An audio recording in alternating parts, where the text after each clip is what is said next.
Amparito dice. Sí.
Pasemos una pendiente, pasemos una chopa de.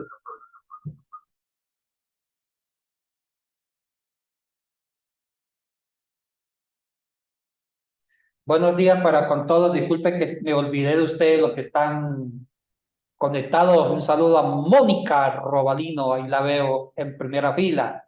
A Mónica, bendiciones. Mónica Andrade también la veo.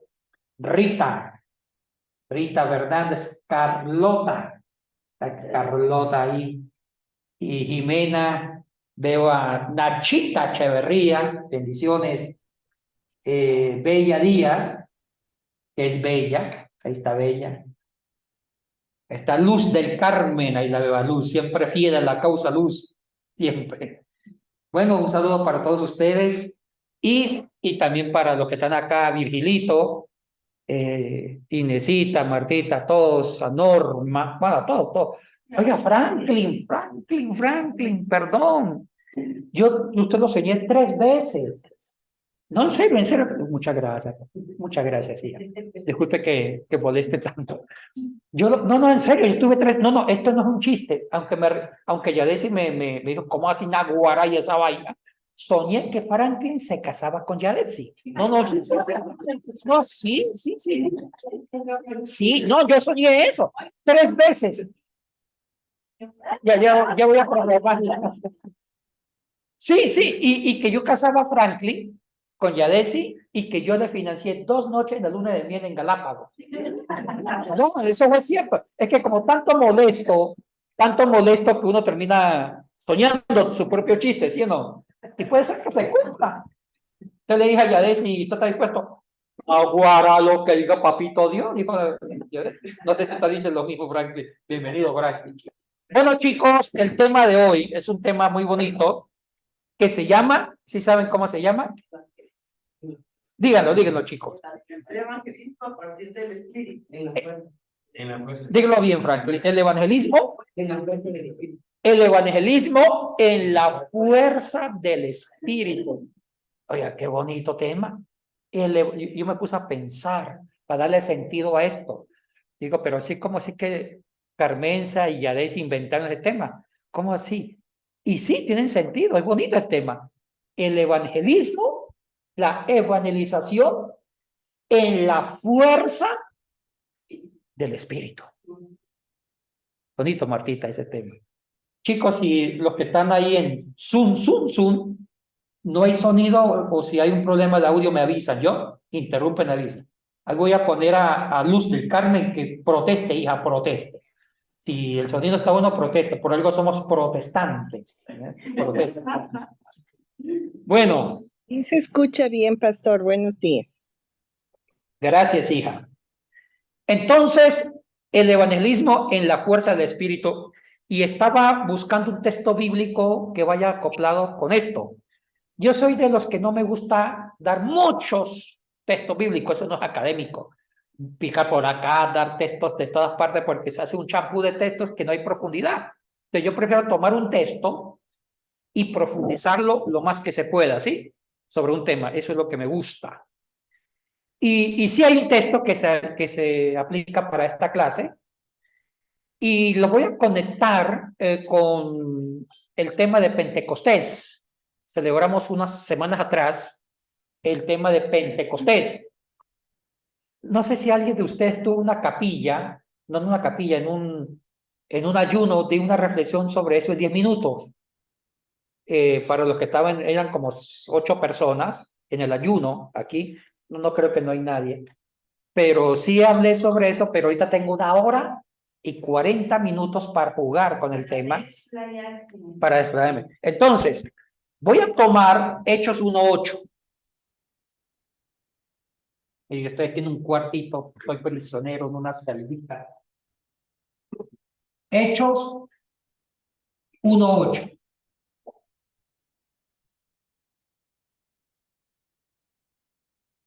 Hechos 1:8.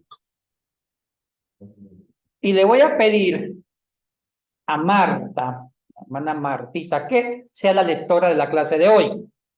Vamos a leer la versión Reina Valera. ¿Alguien tiene la TCB? ¿La Biblia de Dios? No, no la tiene todavía. Bueno. Entonces vamos a usar la Reina Valera 1:8. Biblia TSD. La TSB, no, esa es la versión que estamos haciendo nosotros, del Semisud. La traducción contemporánea, no sé si de pronto Luz del Carmen tiene Hechos de los Apóstoles en la TSB. No, bueno, no lo tiene nada de ustedes. Bueno, dejemos la TSB por un lado. ¿Sí? Ya. Ya, lea ya. La palabra de Dios nos dice, pero recibiréis poder cuando haya venido sobre vosotros el Espíritu Santo, y me seréis testigos en Jerusalén, en toda Judea, en Samaria y hasta lo último de la tierra. Y recibiréis poder. Cuando haya venido, ¿quién? El Espíritu Santo. Y me seréis testigos en Jerusalén, Judea, Samaria y hasta lo último de la tierra.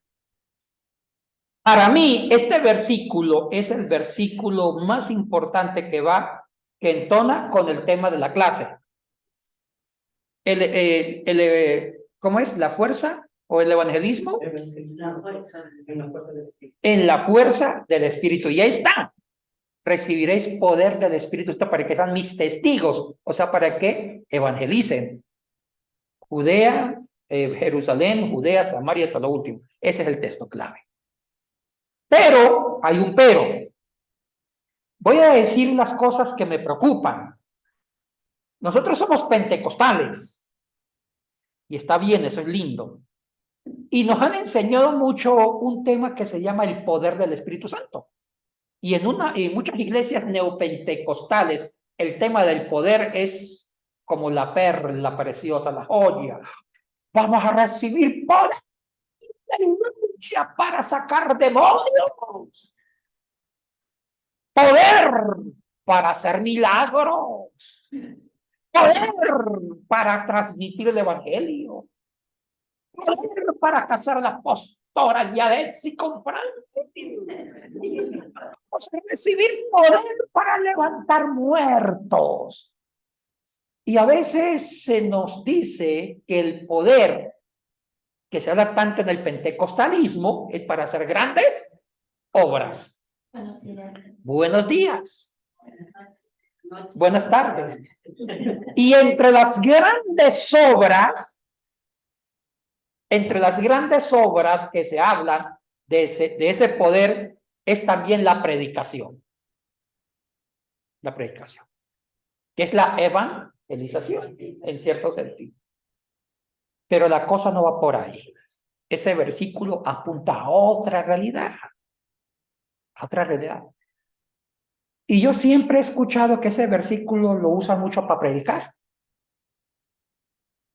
El tema del poder. Oye, el tema del poder nos obsesiona a nosotros los seres humanos. Nos gusta el poder.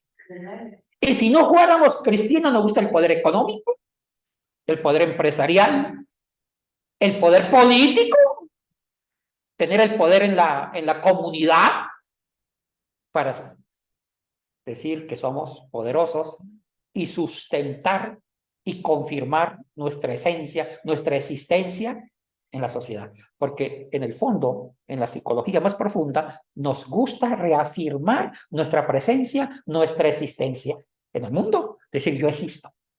Y el poder es un buen vehículo para reafirmar mi presencia, mi existencia en la comunidad, y eso es normal. Pero ahorita como somos cristianos, lo hemos cristianizado el poder. ¿Y cómo lo hemos cristianizado? Ahora el Señor me usa para sacar demonios poder.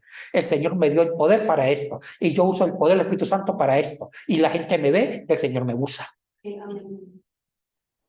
Y eso me preocupa. Perdón, pastor. Hija Ya tengo mía. la TCB. Ay, la versión de Dios.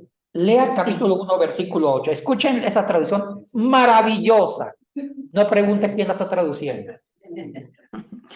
Dice la palabra del Señor, pero recibirán poder sobrenatural cuando el Espíritu Santo venga sobre ustedes y serán mis testigos con sus propias vidas. Oye, No cambió. solo en Judea, no solo en Jerusalén, sino en toda Judea, Samaria y hasta los confines de la tierra. Qué lindo. Vuelva a leer, Luz del Carmen. Escuchen Pero todo. ¿Cómo era el versículo? 8:1. Pero recibirán poder 8:1. sobrenatural. Hechos 1:8. Otra vez, hija, perdóneme. Pero recibirán poder sobrenatural cuando el Espíritu Santo venga sobre ustedes y serán mis testigos con sus propias vidas, no solo en Jerusalén, sino en toda Judea, Samaria y hasta los confines de la tierra. Hay una pequeña variante, gracias, María Carmen. Dice, recibiré poder sobrenatural y me seréis mis testigos con sus propias vidas. Oye, cambió. Y ya voy a explicar por qué. Bueno, pero sigo con mi diagnóstico.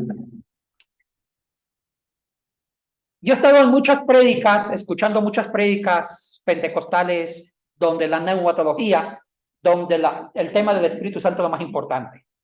Hemos usado el Espíritu Santo, Virgilito, para que me dé poder a mí, como ministro. ¿Sí me entiende? El Espíritu Santo me dio poder. Me dio poder.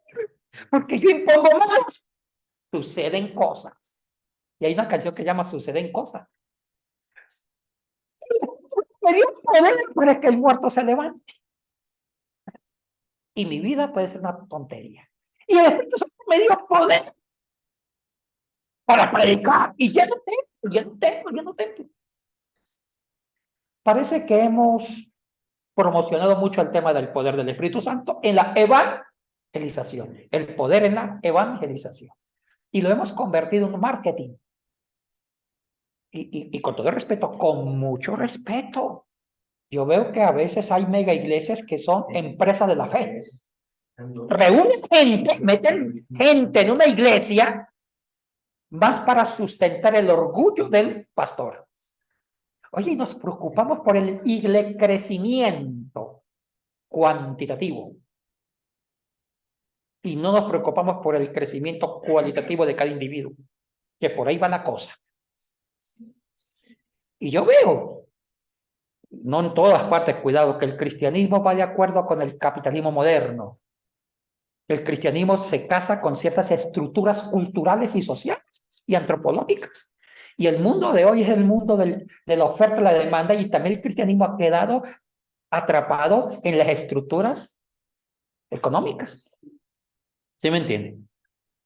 Muchas iglesias grandes son grandes empresas de la fe. Y los pastores pastorean por celular. Y delegan. Cuando el pastor de la Biblia es aquel que acompaña a la ovejita, hasta en el hospital. Acompaña a la ovejita.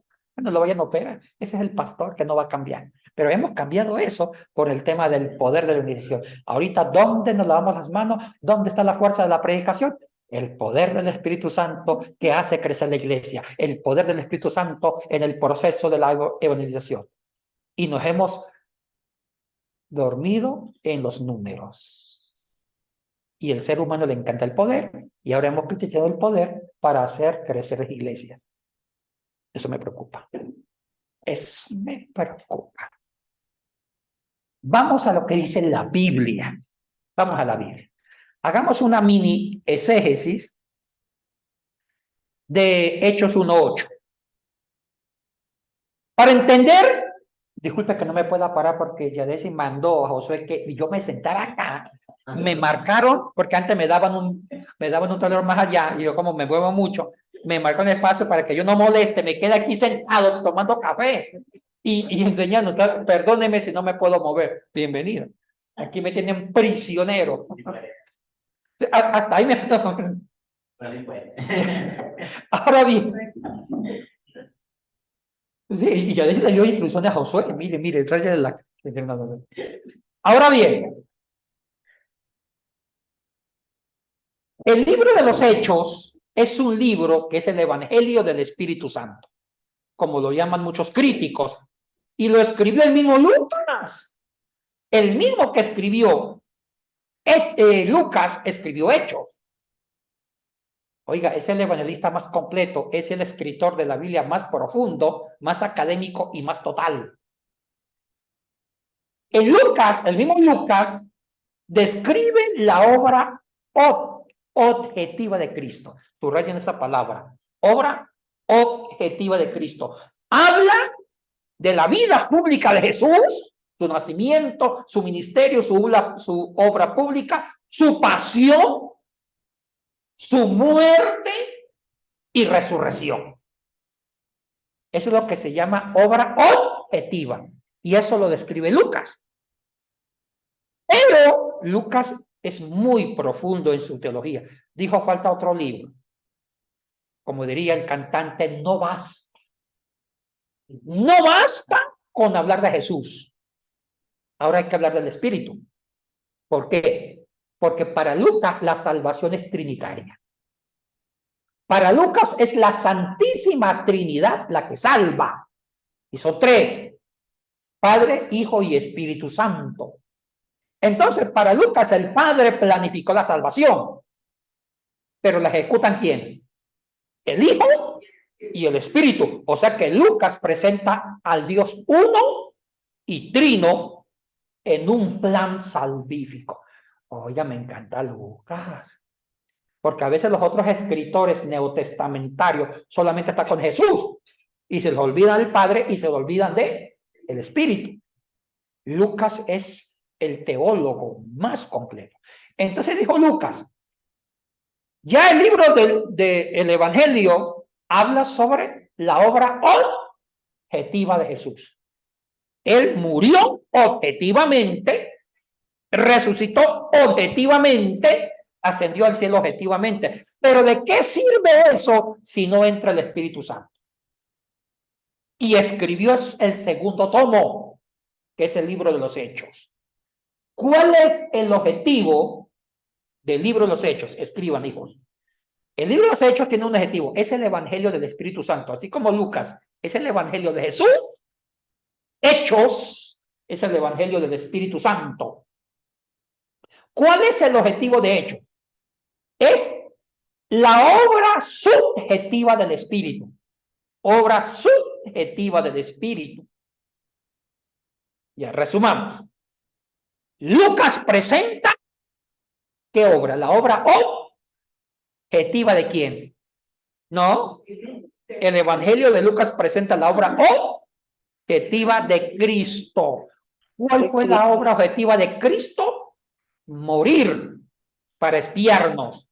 Murió objetivamente, padeció objetivamente, primero se encarnó objetivamente, vivió objetivamente como un cualquier humano, padeció objetivamente, murió objetivamente, resucitó objetivamente.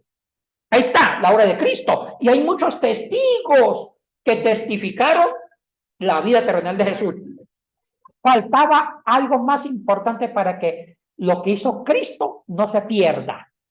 Lo que hizo Cristo tiene que ahorita estar ¿a dónde? Encarnado en el interior ¿de quién? Del creyente. ¿Y quién se encarga de encarnar lo que hizo Cristo objetivamente? El Espíritu Santo. Ese es el propósito del libro de los Hechos. Entonces, el libro de los Hechos de los Apóstoles tiene una gran tarea, es presentar el Evangelio del Espíritu Santo, que consiste en encarnar la obra objetiva de Cristo en el interior de cada persona. ¿Entendieron eso? Es lo que yo siempre lo llamo obra subjetiva del Espíritu. ¿He sido claro? Nunca entiendan al Espíritu sin Cristo. Y nunca entiendan a Cristo sin el Espíritu. Porque es el Espíritu el que tiene la fuerza, citando el nombre de esta clase.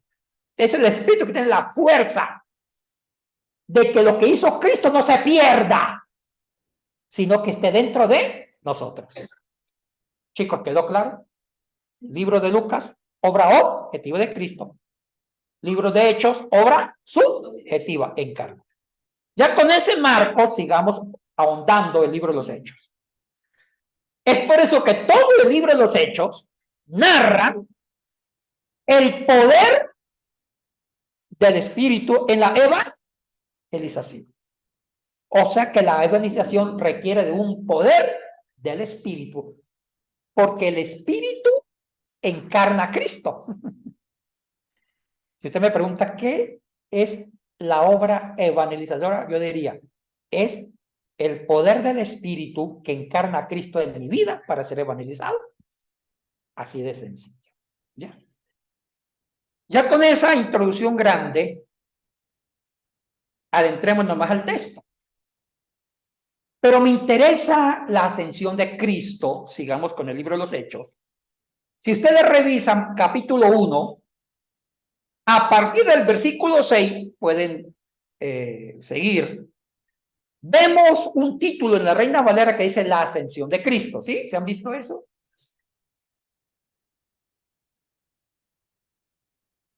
Yo estoy que me paro y me voy para allá, pero no puedo. Entonces, ustedes me tienen castigado, oye, se desquitó. Entonces, bueno, así como me faltó pedirle a Yadesi que me traiga huevitos, me traigan un chiste. Es el poder de Yacesi. ¿Cómo? Ese es el poder de ella que le tiene ahí dominadito. No, oiga, verán, aún no ha nacido. Ahora bien, pues pronto ya nació y yo no me doy cuenta. Ahora bien, siguiendo con esto, voy a repasar, Martita, capítulo 1, versículo 6. La ascensión de Cristo, Vigilito. Ya Cristo estaba listo para irse como cohete al cielo. Y va a ascender. Y permíteme repasar esto que me da mucha risa. Ya estaba Cristo listo para ir al cielo cuando un apóstol, un discípulo, le dice: maestro, antes que se vaya para arriba, ¿cuándo va a restaurar el reino? ¿Escucharon la pregunta? Es una pregunta para mí tonta. Hija mía, está perdonada. Para eso me hice sacerdotes, para perdonar pecados. Yo te absolví en nombre Patris et Filius et Spiritus Sancti. Amén. Entonces, ya estaba Jesús listo para irse para el cielo. Y una pregunta. Señor, antes que se vaya para arriba, por favor, resuelva. ¿Cuándo va? Bienvenido a establecer el reino de Israel. ¿Escucharon la pregunta? Hago un paréntesis. ¿Por qué esa pregunta? Si yo fuera Jesucristo, me moriría del coraje. Sí. Todavía no había recibido el Espíritu Santo, por esa razón preguntaba esto. Exactamente. Comprendió lo dijo muy bien, hija. ¿Por qué? Porque todavía los discípulos pensaban como la mayoría de los judíos de su época sobre el reino. Ellos pensaban que el reino era un reino político y que iba a venir un lugarteniente llamado Mesías con la espada a levantar al pueblo judío para destronar al emperador. Y que ese Mesías, que no era Dios, sino un lugarteniente, un hijo de Dios de la descendencia de David, iba a formar un gran imperio judío. Ese era el Mesías. Entonces, ellos pensaban todavía que el reino era algo político, no totalmente espiritual, sino político. Y los celotes esperaban el reino. Ellos ya habían hecho una pequeña guerrilla esperando al Mesías para que el Mesías fuera líder. Y no solamente los celotes, los fariseos, todos los judíos tenían una concepción del reino político, también el Sanedrín.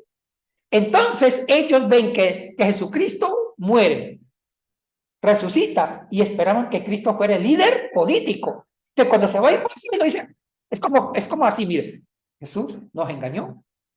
Ya se va. ¿Y qué pasó con el reino? ¿Qué pasó con el reino? Pregunta. Es como esa publicidad ¿se acuerda del Tampico hace años? Una cola. ¿Se acuerdan? Así fue la pregunta. Señor, ¿dónde va a restaurar el reino? Y Jesús no se enojó. ¿Sabe por qué no se enojó Jesús? Porque él sabía que faltaba el Espíritu Santo.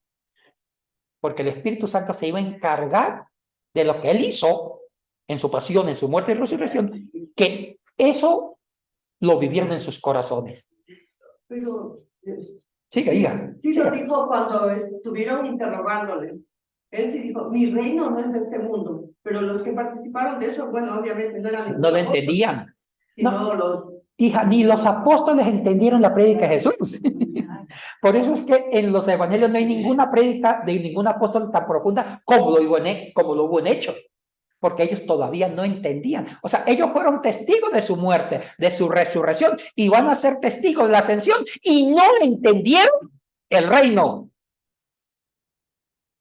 ¿Y sabe qué hizo Cristo en lugar de enojarse? Versículo 8. Vayan a Jerusalén y recibiréis poder, llegando de lo alto, para que sean mis testigos en la evangelización. Ahí está el tema de la clase. Ahora sí, entender el contexto. Vamos a desmenuzar el versículo. Primero con poder. Entonces, estamos claros que el versículo 8 es el cumplimiento de la evangelización del creyente con el poder del Espíritu, pero esa evangelización comienza con los apóstoles. Ellos primero van a ser evangelizados con el poder del Espíritu para poder ser misioneros y ser transformados. Ahora, vamos aclarando conceptos.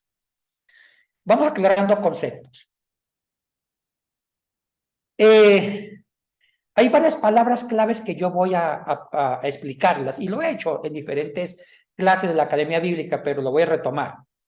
Jimenita, hay varias palabras que voy a aclarar mucho más.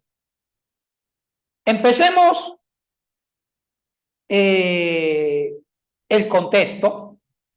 El contexto del Nuevo Testamento se escribió en sangre, porque apenas que se inició la vida de la iglesia, empezó la iglesia a ser perseguida. En el siglo I, en la era cristiana, hubieron dos grandes persecuciones contra el cristianismo primitivo. La primera persecución fue del mismo judaísmo. No hay peor cuña que la del mismo palo. El propio judaísmo persiguieron a los cristianos. Y vea que el primer mártir está en Hechos 7, Esteban, donde un joven llamado Saulo, un fundamentalista judío, presenció la ejecución de Esteban cuando él recibió la ropa, ¿se acuerdan? ¿Quién creyera que ese muchacho iba a ser un gran apóstol? Entonces, ya el judaísmo empezó a perseguir a los cristianos en Jerusalén y en las sinagogas, y le han hecho, cuando Pablo iba a predicar a cualquier sinagoga, siempre estaban los judaizantes tratando de dañar la obra evangelizadora de Pablo. Pero se levantó una segunda gran persecución, el Imperio Romano, cuando a partir del año 63 Nerón inculpó a los cristianos que fueron los que incendiaron a Roma. Recordemos la historia y recordemos las palabras de Tácito, fue contemporáneo de Nerón, historiador romano. En el año 63 amaneció Roma incendiada. Y según Tácito estaba Nerón ahí con la lira componiendo poesías, versos sobre el incendio de Roma. Y los romanos inculparon a Nerón porque él tenía delirio de grandeza, delirio de ser poeta. Entonces, muchos decían que Nerón incendió a Roma para reconstruir Roma a su antojo, o también para inspirarse en sus disque poesías. Pero cuando él sintió que era inculpado, él buscó un chivo expiatorio. ¿Sabe a quién? A los cristianos y judíos. ¿Por qué? Porque de los 15 barrios romanos, 11 se incendiaron y 4 se salvaron. Y los 4 barrios que se salvaron, coincidencialmente, eran de los cristianos y de los judíos. Coincidencialmente. Muchos dicen que esto fue Dios. Entonces dijo, fueron ellos. Y al final de los 63 mandó un edicto diciendo, todo sospechoso de cristianismo o cristiano debe ser enjuiciado. Y por ende, si no apóstata, ejecutado. Él hizo el edicto en el 63 y quedó abierto. Y según las leyes romanas, cuando un edicto se promulgaba, la única forma de contrarrestar un edicto era con otro edicto para hacerlo inconsistente o anularlo. Y quedó abierto. Ningún emperador sacó un edicto, promulgó un edicto para anular el de Nerón. ¿Sabe cuál fue el edicto que anuló el de Nerón? Recién en el año 311. El edicto de tolerancia propuesto por el emperador Galerio lo anuló con el famoso edicto de tolerancia religiosa, que lo confirmó el edicto de Constantino, que se llama el edicto de Milán, 312. ¿Cuántos años duró un edicto abierto para perseguir cristianos? ¿Cuántos años? Del 63 al 311 más o menos, 280 y algo. Bastante. Y en ese lazo de tiempo, entre el año 63 hasta el 311, murieron miles y miles de cristianos. Dieron la vida por Jesucristo. O sea que para entender un libro del Nuevo Testamento, lo debemos entender dentro del marco del martirio. ¿Entendieron eso? No podemos sacar textos fuera de sus contextos para pretextos. Si queremos entender Hechos, si queremos entender Apocalipsis, si queremos entender los evangelios, tenemos que entenderlo dentro de 2 grandes marcos referenciales que enmarcan el contenido del Nuevo Testamento. Las 2 grandes persecuciones, la persecución judía y la persecución imperial romana. Eso es importante para entender Hechos. Sangre. Y dentro de ese contexto de martirio, se formó la teología del martirio. ¿Entendieron eso? Teología del martirio. ¿Sí? Entonces, para ellos, ellos comenzaron a hacer reglas. Los cristianos del siglo I, del siglo II, hicieron una teología del martirio y hicieron reglas del martirio para no confundirlo con el suicidio. ¿Entendieron eso? O el masoquismo. Entonces, mire, se promovieron leyes como esta. Si un cristiano es sospechoso de cristianismo y lo busca la policía romana para enjuiciarlo, huya. Hay que cuidar la vida. Eso quedó claro en la teología del martirio de los cristianos primero. Pero si lo agarran, no apostate. Confiesa a Cristo hasta morir. Oye, qué linda teología, ¿sí o no? Ay, me acuerdo de unas palabras de Policarpo de Esmirna. Cuando Policarpo de Esmirna, hacia el siglo II después de Cristo, lo agarra el ejército romano para ejecutarlo, y primero lo enjuician. Y mire que dentro del proceso judicial que tenía Roma para un cristiano era 3 partes. Primero lo capturaban. Primero una denuncia. Bueno, eso ya se formalizó con Domiciano de la Bestia en el año 91. Entonces, primero lo denunciaba. O sea, para poder enjuiciar a un cristiano debe haber una denuncia. Segundo, el proceso de tratar, o sea, el tribunal romano convencía al cristiano de apostatar. O sea, que no era, o sea, no lo ejecutaban por ejecutarlo, no. Sino que había un juicio donde el propósito del juicio era, por favor, apostate. Si usted apostata, no pasa nada. Pero si él no apostataba, venía la tercera parte, una sentencia que podía ser, le quitaban sus bienes, o lo martirizaban, o lo ejecutaban. Interesante. En ese contexto se formó el Nuevo Testamento. ¡Qué preciosura! Nunca entiendan el mensaje de la evangelización sin el martirio. ¿Entendieron eso? Dentro de ese marco tenemos que jugar con la regla de juego. Sigamos.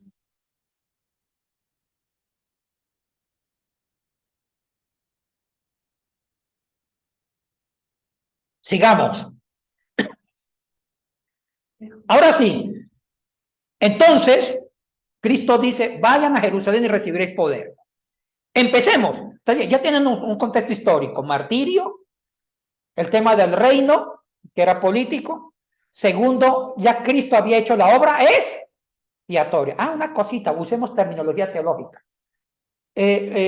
Lucas y los otros evangelistas y los otros biblistas y la teología cristiana, ¿sabe cómo llaman la obra que Cristo hizo en la cruz? ¿Sabe cómo lo llaman? La Pascua. ¿Escucharon eso? ¿Por qué Pascua? ¿Por qué Pascua? Recordemos la historia. La palabra Pascua se asocia con una fiesta judía que se llamaba la comida pascual, que era una de las 3 fiestas de peregrinación. El término Pascua viene de una lengua acadia más vieja, bien vieja, que fue casi una abuela de las lenguas bíblicas, como el hebreo, el arameo y después el griego. El acadio era una escritura cuneiforme, se tallaba en piedra, se empezó a formar desde 3000 años antes de Cristo, escritura cuneiforme de derecha a izquierda, se escribía en piedra, en barro, etcétera, etcétera. Es por eso que los 10 mandamientos no fue en hebreo, los 10 mandamientos fue en acadio, porque fue en piedra, y todavía Moisés no hablaba hebreo, porque el hebreo nació en Canaán. Entonces, cuando hablan de las 10 tablas, especulando, debió ser, como dicen que fue en piedra, se ajusta al acadio, porque la escritura acadia era una escritura cuneiforme que se tallaba en piedra. Ya el hebreo, paleohebreo, cananeo, no era en piedra, era en papiro. Entonces, cuando se habla de cómo pudo ser la lengua que se usó para los 10 mandamientos, no hay de otra. Fue un acadio, una lengua semita, que es la abuelita o una mamá indirecta del hebreo y del arameo posterior. Ahora, en acadio nació la palabra pasé. Pasé. Ahí viene Pascua. Y pasé en acadio significa caminata de la muerte a la vida. Caminata de la muerte a la vida. ¿Por qué? Porque los acadios vivían en la antigua Mesopotamia y ahí nacieron los grandes imperios persa, babilonio y asirio. Y esos imperios o esas tribus eran ganaderas, nómadas, vivían de un lugar a otro llevando ¿qué? Los ganados. Ellos no eran agrícolas, eran los cananeos. Ellos vivían de la ganadería. Entonces, cuando había un invierno fuerte, Martita, que no había comidita, o había un verano, sequías, eso era muerte. Entonces, tenían que emigrar con su ganado buscando pastos de primavera. Entonces, cuando iniciaban la caminata, ellos hacían un rito religioso. Derramaban la sangre de un cordero, de algo de su vacada, para decirle a los dioses, miren, dioses, empezamos una caminata de la muerte a la vida. ¿Sí? Y cuando el pueblo judío iba a salir de la esclavitud, listos para correrse, dijo, atravesar el Mar Rojo, Dios le dijo, mire, coman la Pascua. Pero la palabra Pascua es pasé. Caminata de la muerte a la vida. Entonces, ellos simbólicamente, litúrgicamente, comieron de pie. Sí. Sí, hija. Sí puede escribir. ¿Puedo escribir, Josué? Sí. No se puede. A ver si le entiendo los más.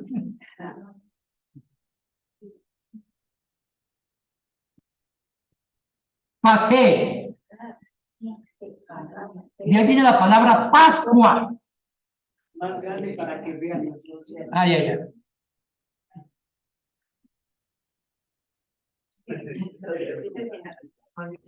Esto es en acadio. Para que también vean el tablero, ponga el tablero Josué. Para que lo vean grande. Pase. Caminata de la muerte a la vida.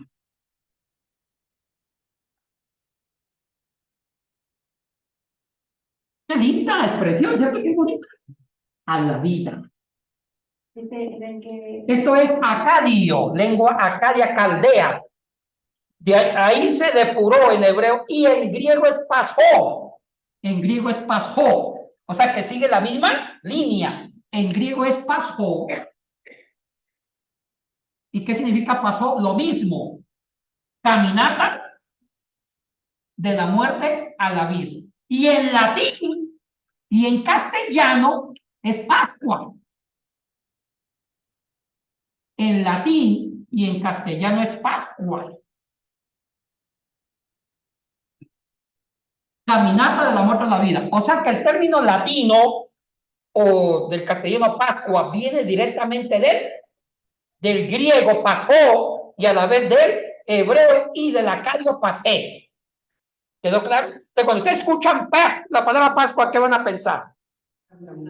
Caminata de la muerte a la vida. ¡Ay, qué lindo antecedente! Entonces, sigamos. La primera Pascua que se celebró en el mundo judío fue cuando el pueblo iba a salir disparado de la esclavitud de Egipto. Y Dios mandó a que sacrificaran cordero y las casas de los judíos estaban pintadas con sangre, que significaba salvación, liberación, eso significa la sangre, vida.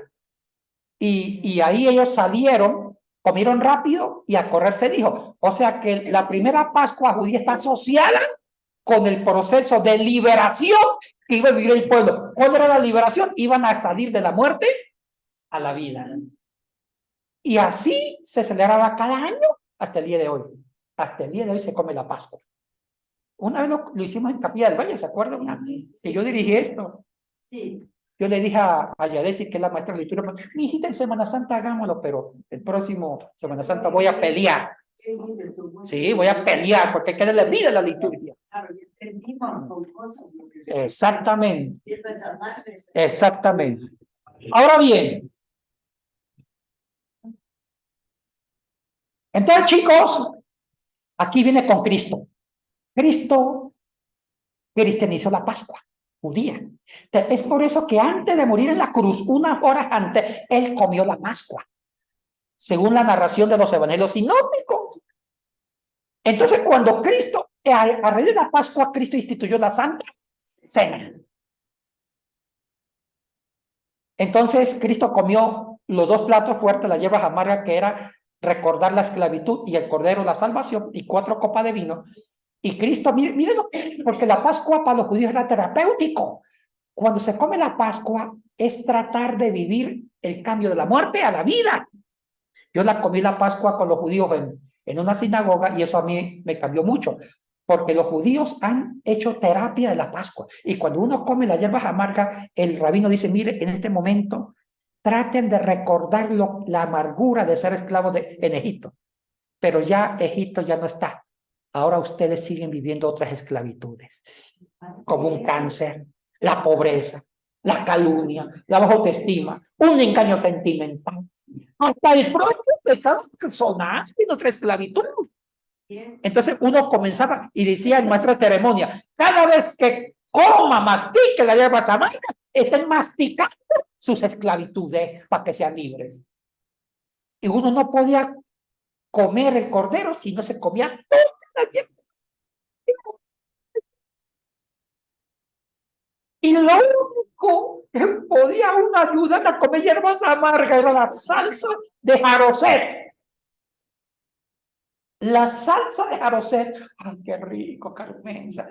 Era una mezcla de frutas con vinagre, Virgilito, con vinagre.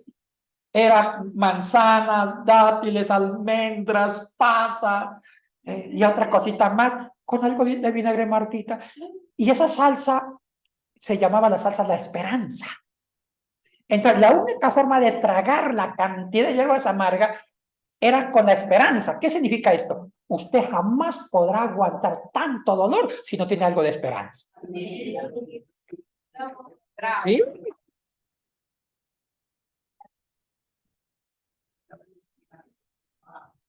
No podrán aguantar.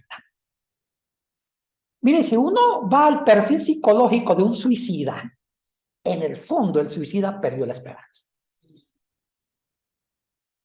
Uy, lo más terrible es cuando una persona que está viviendo un proceso de dolor intenso es perder la esperanza, porque al perder la esperanza ya puede coquetear con el suicidio.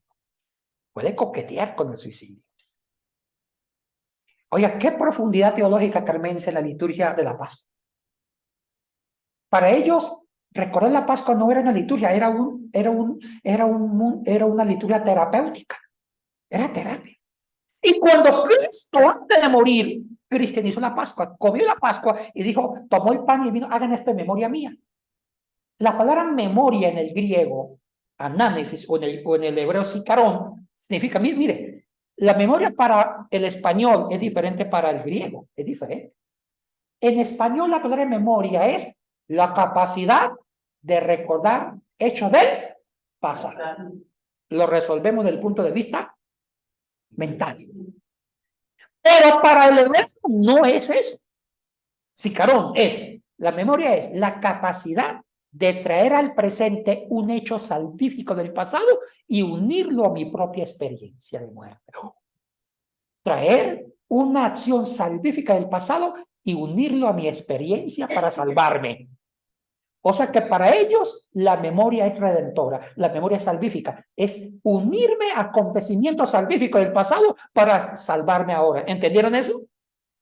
Y cuando Cristo dice, hagan esto en memoria mía, hay que entenderlo en el griego, en el contexto de ello. Cristo está diciendo, por favor, coman la Santa Cena para que me recuerden lo que yo voy a hacer en la cruz y lo hagan a ti en sus experiencias de muerte. ¿Qué hizo Jesucristo en la cruz? Cristo en la cruz vivió el Pascua, vivió la propia Pascua, porque Cristo en la cruz nos llevó de la muerte a la vida, derramando su sangre, porque la sangre era salvación. Oye, qué tremendo. Yo por eso que cuando celebran Santa Cena yo sufro, porque solamente lo hacemos galletita y la gente se colita y yo, pero hagan terapia. Porque la gente que viene a la iglesia está sufriendo. Parece un ritual más de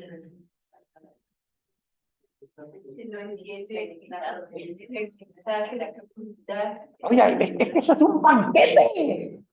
Porque la gente necesita símbolo litúrgico para volverse a sumergir sus propias experiencias y para agarrarse del Salvador y para seguir viviendo. Y lo que hizo Cristo en la cruz, que es la terapia. Pascua. Caminata de la muerte a la vida. ¿Entendieron, chicos? Ahora sí.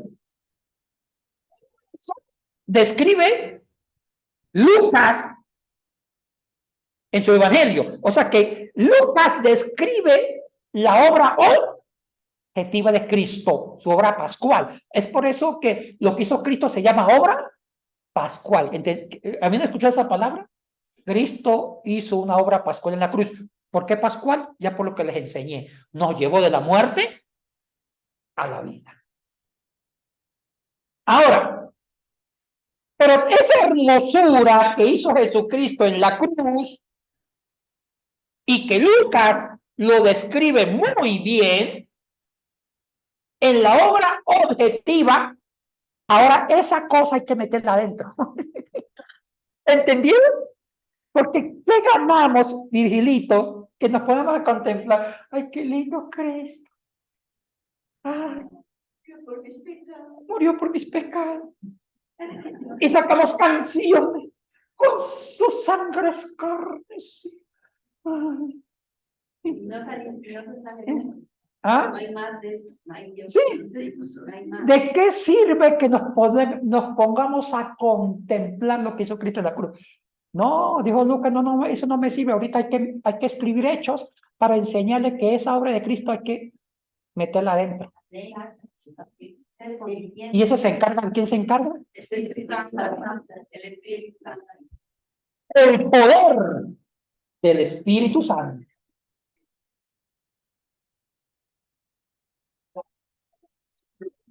El poder del Espíritu Santo. Ahora sí, ya con todos estos ingredientes, el 8. Dice, a lo último, ¿quién fue la que leyó la Santa TCB? ¿La Mari Carmen fue?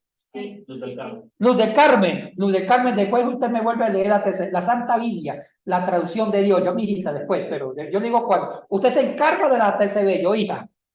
Entonces, ahora sí vamos a darle fuerza a cada palabra. Ya saben el escenario. Ya ellos le preguntan, Señor, ¿cuándo va a restaurar el reino? No sabían nada, porque ellos sí fueron testigos de la Pascua.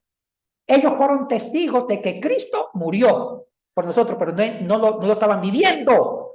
Entonces, por eso le preguntan, Maestro, ¿cuándo va a restaurar el reino? Porque todavía siguen pensando el reino en sentido humano, y ya para Cristo el reino se vive adentro. El reino está dentro de nosotros, según Lucas 17, 20 y 21. No dirán, helo aquí, helo allá, sino que el reino, juntos, como un steam, juntos, el reino nace en el interior de cada persona y también adquiere un compromiso social comunitario. Se usa dos dimensiones del reino, lo individual, el reino nace en el corazón de cada creyente. Nos convertimos por el reino.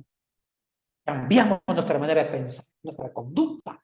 Pero también, no solamente yo vivo solito con el reino, tengo que compartirlo con Franklin, hay que vivir el reino, la comunidad, la iglesia. Oiga, para mí la iglesia es linda, porque la comunidad de fe nos hace ser hermanos de un mismo reino, y todos los que vamos a la iglesia vivimos el reino y nos unimos para transformar la sociedad con el reino, ¿sí? Todos.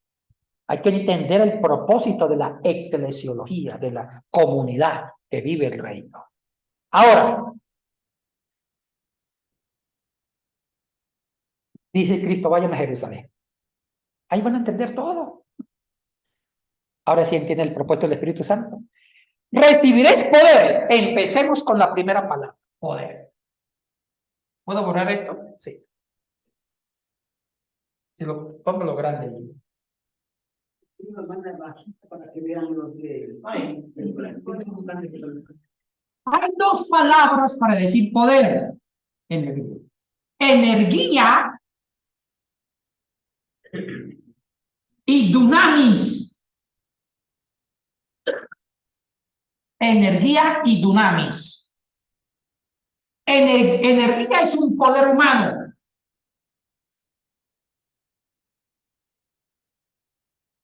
Y dunamis es un poder sobrenatural.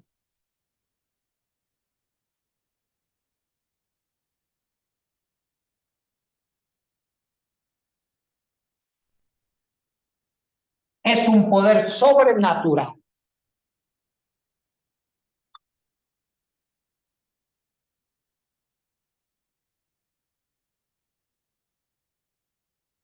Los dos términos, tanto energía como dunamis, se traduce al español como poder. Tienen la misma palabra en castellano para dos palabras griegas diferentes. Energía, hay una palabra energía. Es una palabra que habla de un poder humano. Supongamos que Virgilito levanta 20 toneladas de arroz.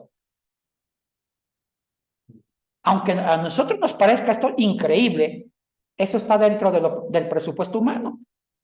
Él tiene esa capacidad de levantar los 20 toneladas, significa que ese es un poder humano. ¿Sí me entienden? Pero hay una palabra que no es para los hombres, es para Dios, el dunamis o dinamis. Ahí viene la palabra dinamita. Esa palabra significa poder sobrenatural y el único que la puede ejecutar, Dios. Cuando usted revise en el Nuevo Testamento en griego, cuando se usa la palabra dinamis o dunamis, el que la usa siempre será reservado a lo divino. Nunca es para el humano. Y cuando se habla de un humano que tiene mucho poder, se usa el energía. ¿Estamos claros? Entonces, es por eso que en la TCB hemos traducido. Cuando llegó recibir poder sobrenatural. Entonces, el Santo nos va a dar un poder sobrenatural para poder evangelizar y ser primero evangelizado. Un poder sobrenatural que yo no lo puedo lograr. ¿Entiendes eso? Sí, hermano. Pero que solamente para entender, pastor. Claro, hijo. Si hablamos nosotros el poder político, por ejemplo, es un poder energía. Sí, señor, correcto. Se aplica a todos los ámbitos físico, político, De la naturaleza, de lo humano. Es correcto, hijo, es correcto. Lo que pasa es que en español no hay esa distinción. El poder es lo mismo para todos, ¿sí? En el griego sí hay distinciones. Una cosa es el poder divino, dunamis, y otra cosa es el poder humano, correcto. Entonces dice, vayan a Jerusalén y recibiréis poder que viene del Espíritu Santo. Uy, ¿para qué? Entonces comencemos. Vamos a hacer aquí una cosita interesante. Voy a borrar. Y ponemos. Van a recibir poder. Y pongamos abajo dunamis, la palabra griega. Dunamis. Pero es un poder sobrenatural.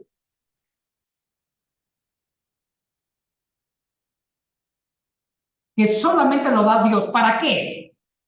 Aquí lleguemos. Poder son ¿para qué? ¿Qué dice? Para que sean mis testigos. Y aquí voy a hacer un paréntesis. ¿Testigos para qué? En el griego hay 7 verbos que se traducen testificar, pero son 7 testimonios diferentes. ¿Entendieron esto? En otras palabras, en el griego hay 7 formas de testimonio, 7 formas de testimonios diferentes. En español, cuando yo digo testificar, y de ahí viene el sustantivo testimonio, ¿qué nos entendemos, hijos, hijas? ¿Qué entendemos por eso? Testimonio. Ya, quiero que ustedes en este momento, cuando uno dice una palabra, inmediatamente uno ya como que se la imagina. ¿Qué se imaginan por testificar? ¿Qué se imagina? Declarar lo que se vio.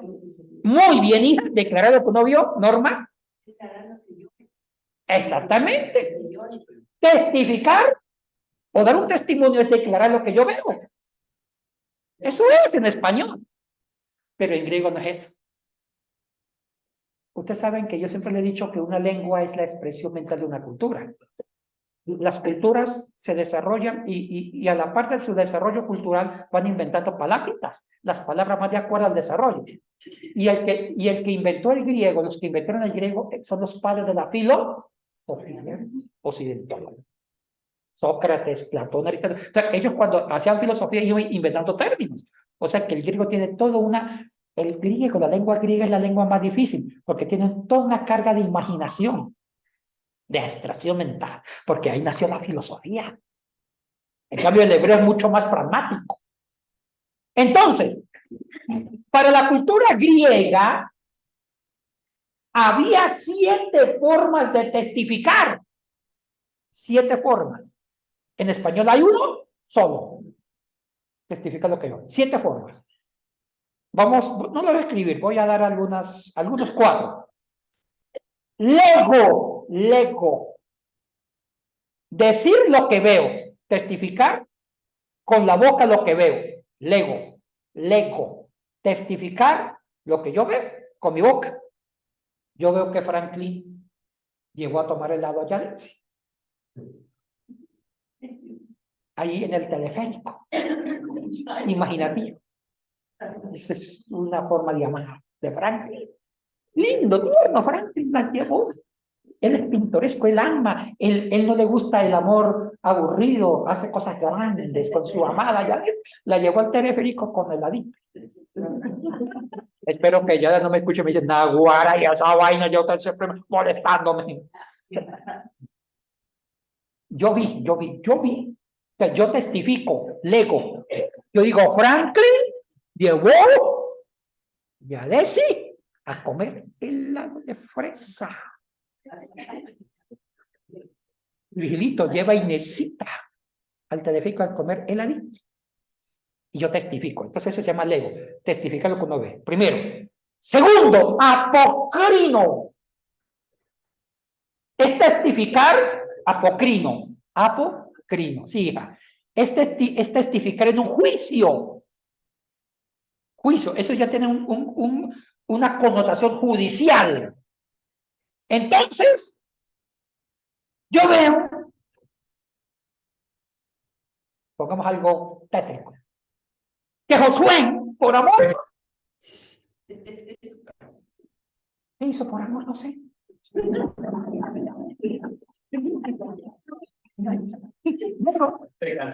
Que se metió en problemas con las líderes.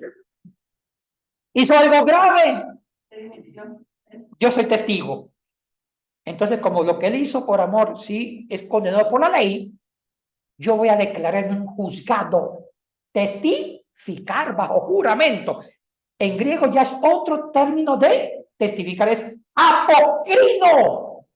Apocrino, testificar en un juzgado. Tercero, testificar bajo inspiración. Aposteguestai, no lo escriban, solamente escuchen. O si quieren, escríbelo como le suene. Aposteguestai. Testificar bajo inspiración. Bueno.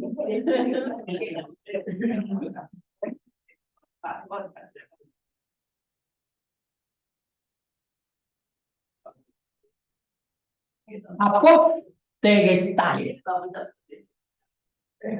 Lo escribí en letras latinas. Aposteguestai. Ese testimonio se usaba mucho en el mundo religioso griego.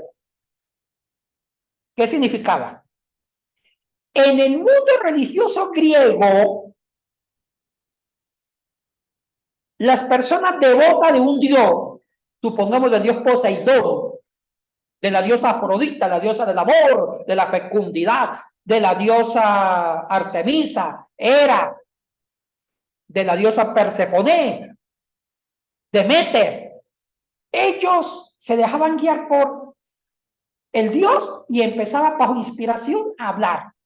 Era como que el dios los poseía a ellos, los dioses, ¿sí? Entonces, se llama hablar bajo inspiración.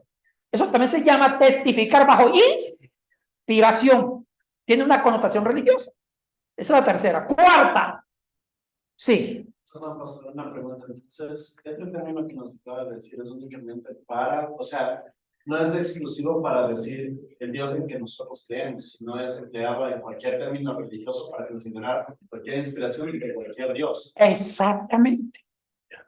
Y la Septuaginta griega, la versión de los 70 del hebreo, hijo, se usó esta palabra para hablar de las profecías, cuando el profeta estaba inspirado por Dios.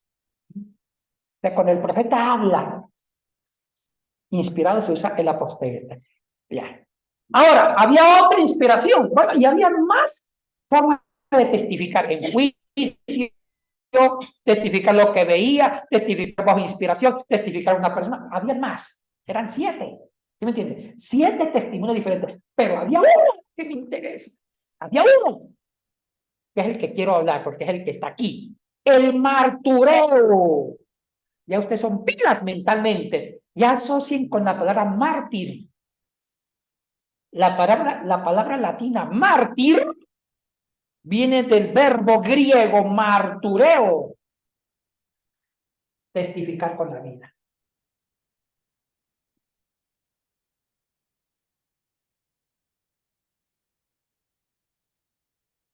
Es testificar con la vida.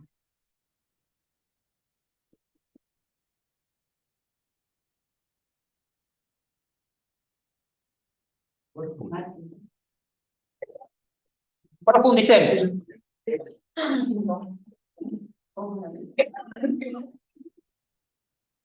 Testificar con la vida. Totalmente de acuerdo, hija. Eso hizo Esteban. De acuerdo. Vamos al martureo.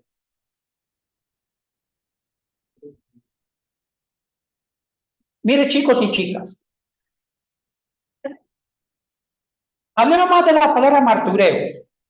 La palabra martureo en el griego se inventó esa palabra para las personas que testificaban no solamente con palabras, sino con su propia sangre. O también con un estilo de vida. Los otros verbos de testificar siempre se fundamentaba en la lengua. ¿Sí me entiende? En declarar con palabras lo que vio. Pero este testimonio no se fundamentaba solamente en palabras, sino su propia vida. O sea que un mudo podía testificar con su vida. Ahora, esta palabra nació para hablar de personas, inclusive políticos o religiosos, que derramaban su sangre por una fe. Siempre se unió a la fe, a una creencia, a un ideal. Cuando la iglesia empezó a ser perseguida, tanto por el judaísmo como por el imperio romano, los martirios se hicieron comunes. Y ahí el Nuevo Testamento en griego usaron la palabra martureo para referirse al testimonio con su sangre de los primeros cristianos. Y ahí nació la palabra mártir. No, latín, mártir. Y resulta que un mártir para el Nuevo Testamento es la persona más honesta y más auténtica. Porque un mártir testifica con su vida lo que cree. Repito, un mártir testifica con su propia vida lo que profesa y lo que cree. Mire, actualmente nosotros, inclusive no solamente hay mártires religiosos, también hay mártires políticos. Un ejemplo, Gandhi. ¿Quién no respeta a Gandhi? Y Gandhi no fue cristiano. ¿Y sabe por qué a Gandhi se la respeta? Porque él fue un mártir en su política. Lo que él creyó, lo defendió con su vida. Todo el mundo lo aclara. El mártir es la persona más confiable que puede existir, porque el mártir tiene la capacidad de sacrificar su vida en base a su coherencia de su pensamiento. Ahora sí, hay una pregunta que me está haciendo Virgilito por telepatía. Y ahora sí digan. De los 7 verbos que están hechos 1:8, recibiréis poder, dunamis, un poder sobrenatural, para que sean mis testigos en Jerusalén, en Judea, en Samaria y hasta lo último de la tierra. ¿Cuál de las 7 palabras de testimonio, de testificar está en el griego? Es martureo. Aquí está en plural marturés. Marturés ya es el plural. O sea, lo vamos de nuevo a armar. Recibiréis poder para que primero me testifiquen con su propia vida. ¿Entendieron eso? Ya si usted sabe hablar, por lo último, proclamen con la boca, pero primero con sus propias vidas. Nosotros hemos sacado ese texto fuera de contexto. Ay, hermano, vamos a recibir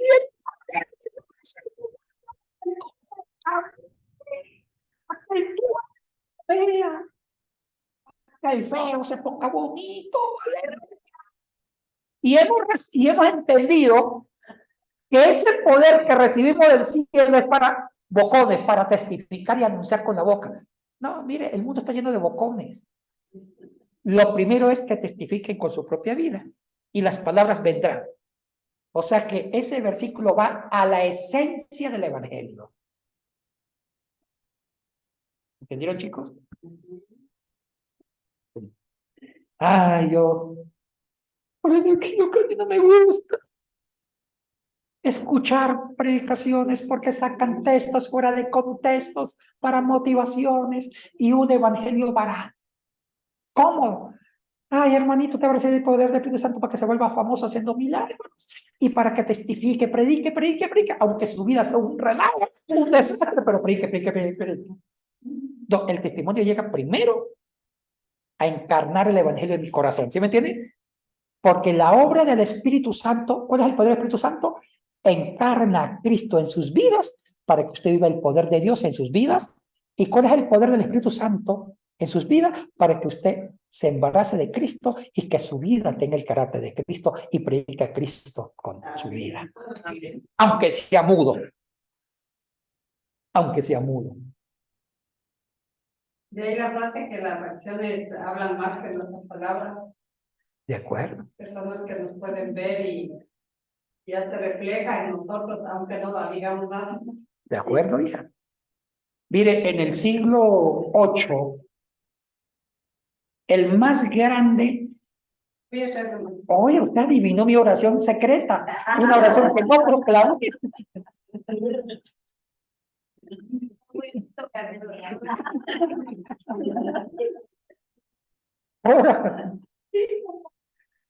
Mire, chicos y chicas. Hola, que no esté por ahí conectada, ya decimos, Naguara, ni aunque esté en vacaciones me salvo, va a decir.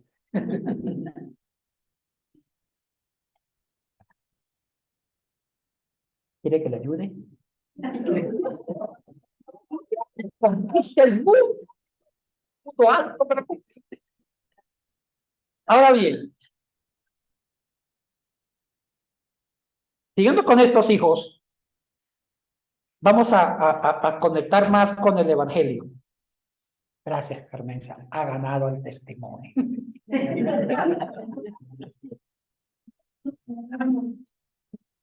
Conectando con esto, hijos.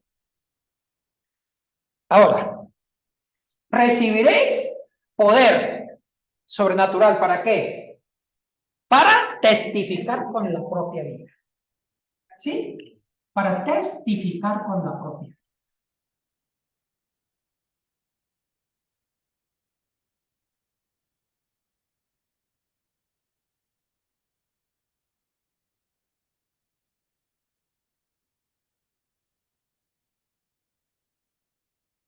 Y eso se llama la evangelización.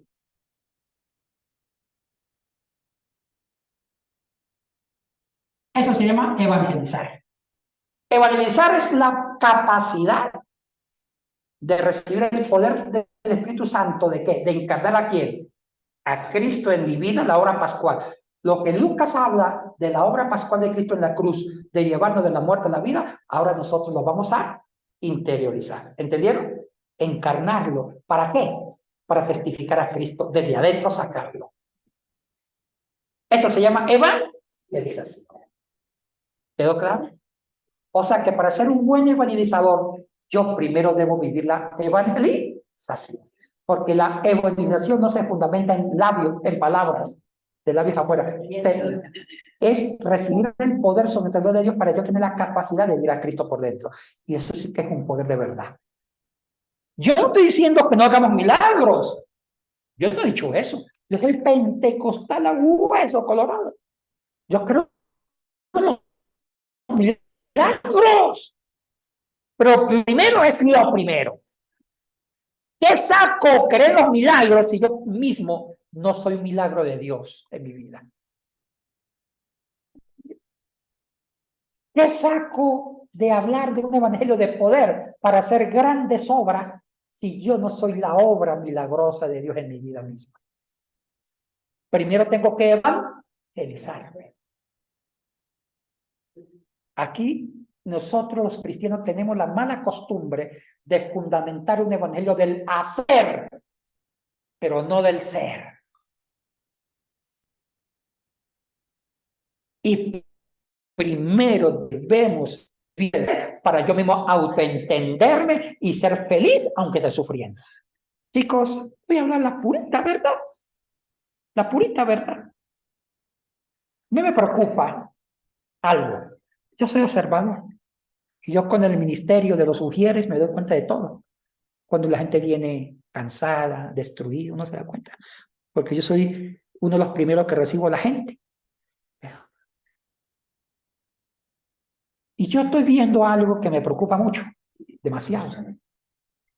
La gente no ha podido ver el evangelio introspectivamente.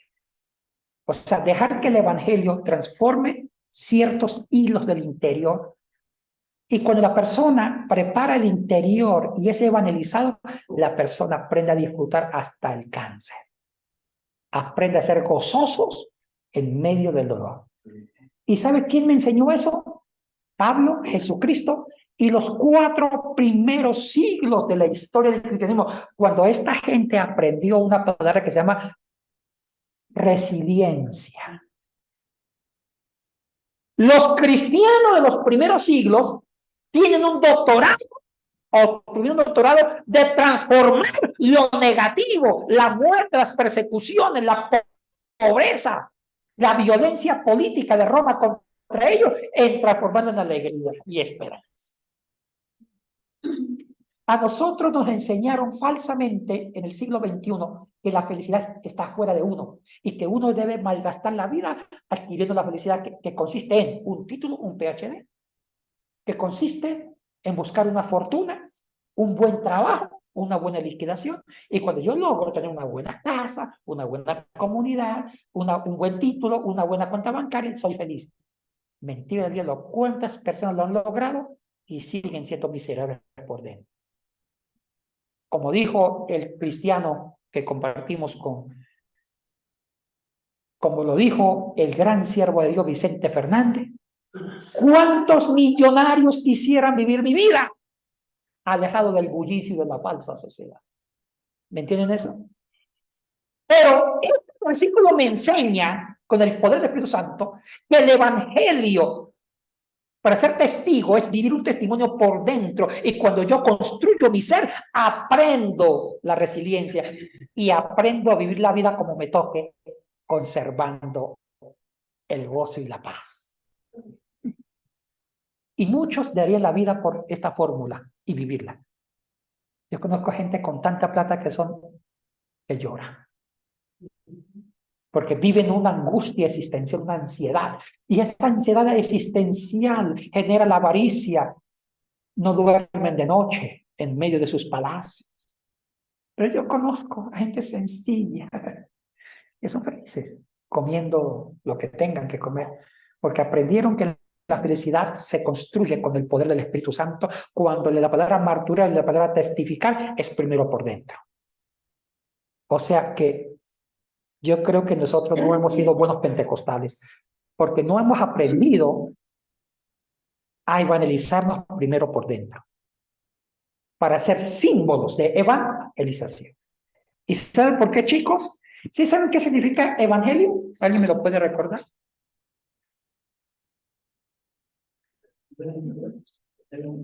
Bien, Franklin Rodríguez. Buenas nuevas. ¿Sí?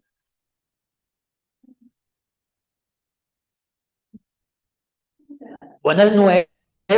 Bien. ¿Qué más? ¿Qué más? Lo dijo bien. Cuando uno le pregunta qué es evangelio, uno dice, ¿es dar buenas nuevas? Eso es correcto. Pero tiene un valor agregado. La palabra evangelio viene de 2 raíces griegas. Yo lo he enseñado, pero lo voy a recordar en 3 minutos, ¿ya? La palabra evangelio viene de 2 raíces griegas hermosas, hermosas. Viene la primera raíz, eu. Y la segunda raíz, angelizo. No lo voy a escribir simplemente porque ya creo que lo he dicho. La primera raíz es eu y les cuento la historia. Eu venía de un verbo llamado eurisco. Repito, eu es el prefijo de un verbo llamado eurisco. Y ese verbo eurisco significaba encontrar lo que cambia mi vida. Encontrar lo que transforma mi vida. Y lo que me No, encontrar lo que transforma mi vida, hija. Encontrar lo que cambia mi interior. O sea que ese verbo eurisco no era encontrar cualquier cosita, no. Era encontrar algo que me da la suprema felicidad. Chicos, había más verbos, Norma, que significaba encontrar, había más. Pero ese era un encontrar algo especial. ¿Se acuerdan cuando Arquímedes gritó eureka? Eureka, eureka. Ese mismo verbo es. Lo que pasa es que eureka está el verbo eurisco conjugado en la voz activa modo indicativo tiempo perfecto. Entonces, ahí está conjugado en tiempo perfecto. Significa he encontrado. Pero viene del verbo eurisco. Lo que pasa es que el científico Arquímedes estaba buscando una fórmula. Y lo que él estaba haciendo era que si encontraba el resultado, eso lo iba a poner un hombre muy feliz por dentro. Que cuando él encuentra lo que tanto buscaba, dijo, eureka, quiere decir, encontré, y lo que encontré me va a poner supremamente feliz. ¿Entendieron? Ese contexto de esa expresión de Arquímedes muy famosa, eureka, eureka. Ahora, habían más verbos, habían dos verbos griegos que significa también encontrar, como la mano era encontrar, recibir. Entonces, el verbo eurisco, que ahí está el prefijo eu, los griegos hicieron filosofía. Ellos lo usaron como un símbolo de transformación, repito. El prefijo eu, donde viene eurisco, lo usaron como un símbolo de transformación. Escuchen esto, ¿qué era transformar? Los griegos sabían que la vida era dolorosa. Los filósofos griegos sabían que la vida era fea. Oye, digo feo, me miran a mí y se ríen. Que la vida era fea. Porque la vida tenía llanto, muerte, sequías, hambrunas, pestes. Y eso hacía que los griegos se deprimieran y se preguntaran por el valor de la vida y por el sentido de la vida. Pero los griegos fueron inteligentes. No se quedaron contemplando la feura de la vida, el fracaso de la vida, sino que buscaron transformar. ¿Sí me entienden? Por eso inventaron la palabra eurisco, encontrar forma de transformación. Ellos quisieron transformar el llanto en risa. Quisieron transformar lo feo en bonito. Lo amargo en dulce. Transformar la muerte en vida. Entonces, ellos buscaron simbolismo de transformación.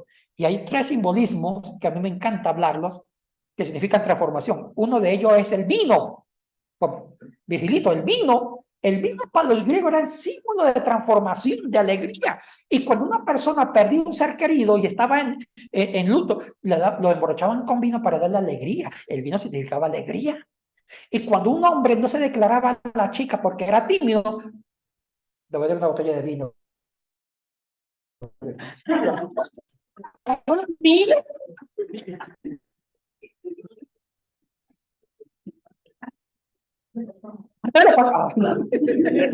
La Inesita le mira.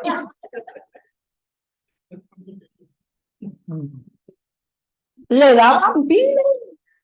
Oye, qué interesante, Carmenza, esto. El vino era símbolo de alegría. Chicos, le voy a dar un mensaje de predicación de la boda de Caná. La gente no sabe qué hacer con la boda de Caná. Cuando la boda de Caná no hay que literalizar el milagro, no. La boda de Caná es un mensaje que quiere decir: el vino era símbolo de plenitud, de alegría, de gozo.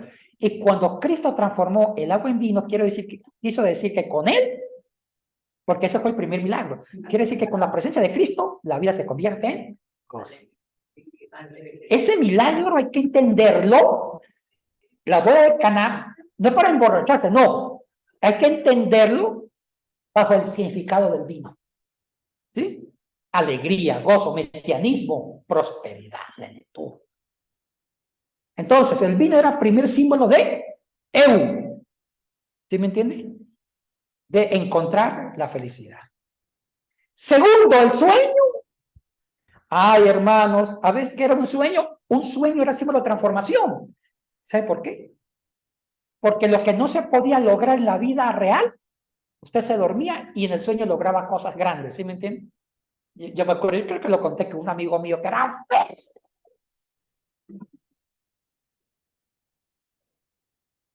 tan feo que yo al lado de él era insoportablemente bello. Sí, era tan feo el pobre hombre.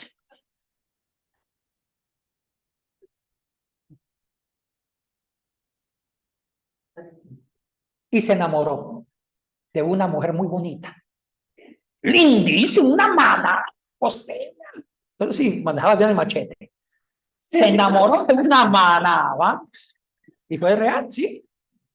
Eso todavía era cura. Se enamoró. Y ella se burlaba de su figura. Y una vez él sabía que ella nunca le iba a dar esperanza. Aparte de feo, pobre todavía. Pero sí, yo siempre creo en la ley de la compensación. Pero Dios no le dio ni riquezas, ahora sí la tiene. En ese momento no le dio ni riqueza ni belleza. Pero le dio un cerebro. Tiene 2 PhDs. Y se casó, ahora sí se casó con una mujer bien bonita. Porque la mujer que se casó con... Bueno, primero déjeme contar la historia. Ella se burlaba de su figura, y él me contó que una vez la soñó. Lo que no pudo vivir en la vida real, lo vivió en un sueño. Dijo, ya que si yo en el sueño me soñé que me casaba con ella. Tuve 7 hijos. ¿Y sabe quién los casó? Yo.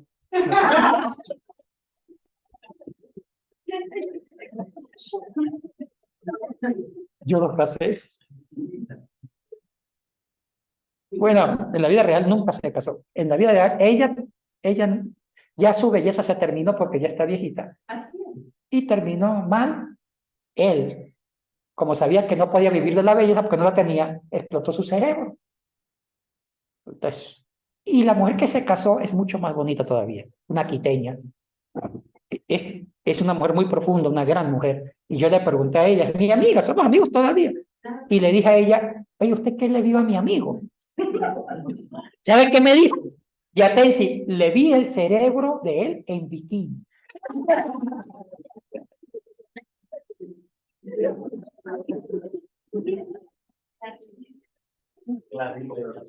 una imaginación, tita, gracias a Dios. Bueno, el punto es que el sueño siempre fue para los griegos y también para los judíos una forma de transformación, de esperanza. Y lo que la vida le era cruel, usted soñaba y el sueño nos transportaba a vivir grandes cosas. ¿Sí? Tercero, simbolismo, tenemos el vino y el sueño. Tercero, el simbolismo de transformación era la arquitectura, el arte. El arte para los griegos era un mecanismo de transformación. En conclusión, la palabra evangelio viene del verbo evangelizo. ¿Qué significa eu? Transformación de todo, de sus emociones, de todo, de su educación, de sus sentimientos. Segunda palabra, angelizo. La segunda raíz de evangelio es angelizo. Y ahí viene la palabra ángel. Angelizo significa anunciar, proclamar. Ahora sí, ¿qué significa evangelio? Escriban esto. Evangelio es dar un mensaje que transforma toda la existencia humana. Ay, qué precioso. Evangelizar, evangelio es dar un mensaje que transforma toda la existencia humana. Como dijo la Madre Superior, dijo a todas. Toda la existencia humana. Su cuerpo, su espíritu, sus emociones, sus proyectos educativos, todo. Porque Cristo no vino solamente por su alma, vino por todo usted. Amén.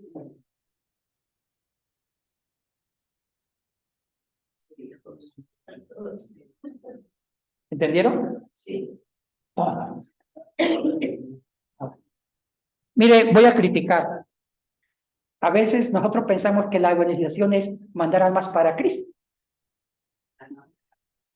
¿Y el cuerpo qué? Cristo se preocupó mucho por el ser humano total. Si a Cristo le interesara solamente el alma, no hubiera hecho milagros. El hecho de hacer milagros era una forma de evangelizar su cuerpo, de transformarlo, de quitar su enfermedad. O sea que la evangelización salva, redime, dignifica todo el ser humano en su totalidad más profunda. Yo no entiendo cómo cristianos, una mujer que se casó con un pastor y tenía 30 años de analfabeta, o sea, ella se casó siendo analfabeta, y después de 30 años de evangelio, sigue siendo analfabeta. Entonces yo digo, el evangelio nunca la evangelizó, porque si ella hubiera sido bien evangelizada, lo primero que haría es aprender a leer y a escribir. Porque el evangelio me promueve, el evangelio busca lo mejor de mí, el evangelio hace que yo cuide mi salud, el evangelio hace que yo coma sano, el evangelio hace que yo cuide mi cuerpo como templo vivo del Espíritu Santo, el evangelio hace que yo me prepare, me eduque, el evangelio hace que yo tenga sueños buenos, el evangelio hace que yo transforme la vida para Cristo, que yo me transforme y transforme. O sea que la evangelización es un símbolo de transformación total e íntegra. Ahora sí, termino. ¿Cómo se llamaba la clase de hoy? Díganme ustedes, ¿cómo se llama? Evangelizando en la fuerza del Espíritu. Ahora sí les voy a editar la conclusión de esta clase en base a Hechos 1:8. ¿Qué es evangelizando en la fuerza del Espíritu? Escriban. Evangelizando en la fuerza del Espíritu significa recibir el poder de Dios, o sea, el dunamis, el poder sobrenatural, es recibir el poder de Dios, vivir el evangelio primero por dentro, vivir el evangelio por dentro. Y si yo interiorizo el evangelio por dentro, que es el reino, yo mismo me transformo por dentro. Voy despacito, como dijo Luis Fonsi, despacito.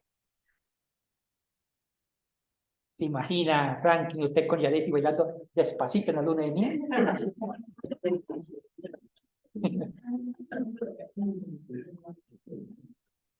Hola, que Yadesi no me escucha este video porque se va a reclamar. La Yadesi siempre me molesta. Y cuando era mi alumna también la molesta. Vamos despacio. Voy a dictar la conclusión. Evangelizando en el poder del Espíritu consiste, en base al contexto y a Hechos 1:8, es recibir el poder de Dios para interiorizar el poder del evangelio primero, para interiorizar el evangelio en mi vida. Y cuando yo interiorizo el evangelio en mi vida, cuando yo vivo el evangelio adentro, estoy viviendo el reino. Porque el contenido del evangelio es el reino. ¿Sí me entienden? Y cuando yo vivo primero el evangelio por dentro, yo mismo me transformo. Yo mismo construyo mi ser por dentro. Me lleno de alegría. Construyo mi propia paz que viene del poder sobrenatural. Y escriban esta palabra. Y adquiero una identidad. Ay, eso me encanta. Y adquiero una identidad. Esa identidad, adquiero una identidad. Esa identidad es el carácter de Cristo. Pero yo logro tener el carácter de Cristo a través del Espíritu Santo. Y cuando yo vivo el carácter de Cristo, cuando yo vivo el carácter de Cristo a través del Espíritu Santo que me encarna a Cristo, porque Cristo en su obra pascual, nos llevó ¿de dónde? De la muerte a la vida. Aprendo a ver la vida con otro color. Aprendo, inclusive, ni siquiera el dolor me quita la paz. Y mi vida adquiere un sentido pleno. Aprendo a reírme, aunque el mundo se me caiga a cuadritos. Porque el significado del mundo no está fuera de mí. Porque el significado del mundo, porque el significado de la existencia humana la doy yo por dentro. ¿Entendieron eso? Sí. El significado del mundo, el significado de la existencia, no me lo enseña la cultura externa a mí. El mundo no me enseña los valores. Yo le enseño al mundo los valores. Porque yo aprendo a interiorizar el mundo. Yo no dejo que el mundo me impacte. Yo impacto al mundo porque yo tengo el poder del Espíritu Santo, que es el Evangelio por dentro. ¿Quién me lo enseñó eso? Jesucristo y la iglesia mártir de Jesucristo. Y eso se llama Evangelio. Y yo aprendo a evangelizar a la gente. ¿Sí me entiende? Entonces yo empiezo a ser un evangélico no de oficio, sino de ser, porque mi vida es evangelio. ¿Entendieron eso?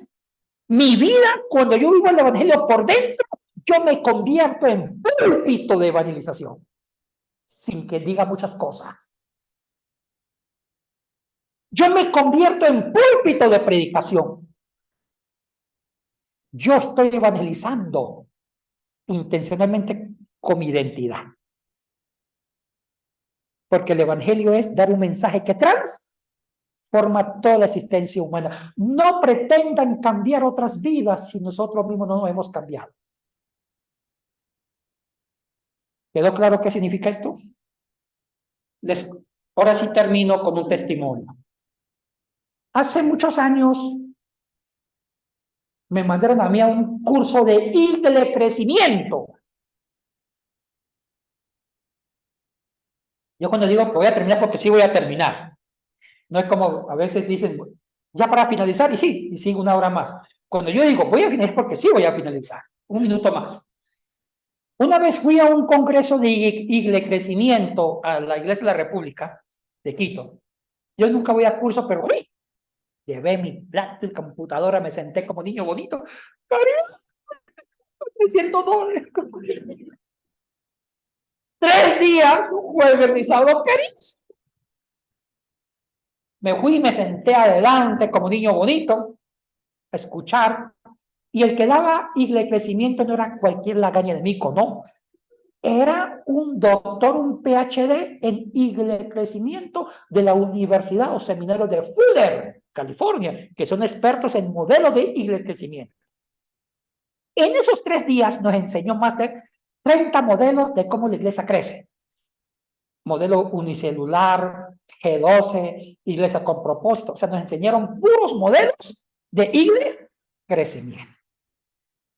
Ya faltando media hora para clausurar el evento, el gringo, que le quedaba esto, cerró la computadora. Nos quedó mirando y dijo estas palabras que para mí, si lo hubiera dicho al comienzo, no hubiera asistido al curso. Dijo, gasté 3 días enseñándoles las técnicas de crecimiento. Vimos todos los modelos, pero permíteme ser sincero. Cuando la iglesia pierde su poder de testimonio, le toca acudir a métodos empresariales para hacer crecer la iglesia. Y dijo, porque la iglesia primitiva no tenía métodos, porque el que predicara el evangelio en las eras de las persecuciones, en los primeros 4 siglos de persecuciones, lo metían preso. Era prohibido tener templos, prohibido predicación en las calles, porque los mataban. ¿Y cómo creció la iglesia? A punta de una predicación del ser. O sea que el evangelio de la iglesia primitiva no fue con parlantes, ni micrófonos, ni métodos, ni células, sino fue vivir el evangelio por dentro, y eso contagiaba al mundo cruel romano. Cuando la iglesia pierde ese testimonio interno, esa capacidad natural, genética de vivir el evangelio por dentro, nos toca acudir a métodos empresariales. Gracias. Como dijo don Pedro Vargas después de sus conciertos, muy agradecido, muy agradecido, muy agradecido.